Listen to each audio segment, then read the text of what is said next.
Hello friends, చూడండి switch box neutral వైర్లు అన్ని జాయింట్ అయిపోయాయి. వైర్ అయితే ఫుల్ హార్డ్ రాయిలాగా అయిపోయింది. లోపల కూడా రెడ్ వైర్ కాలేదు. చూడండి ఏడైతే చూడండి ఫేస్ న్యూట్రల్ టచ్ అయ్యి షార్ట్ అయిపోయినాయి. ఇది ఎందుకు ప్రాబ్లం వచ్చిందంటే ఇక్కడ చూడండి, మనం మామూలుగా వాళ్ళు ఇచ్చే స్క్రూలు కాకుండా బ్లాక్ స్టార్ స్క్రూలు వేస్తాం.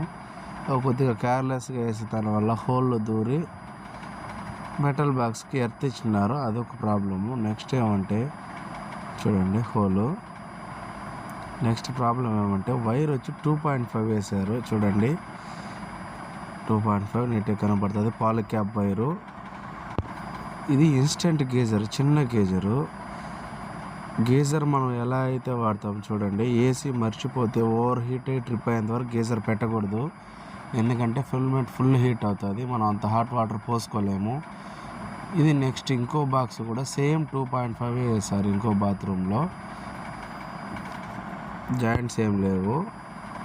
గీజర్ కరెక్ట్గా వాడాలి.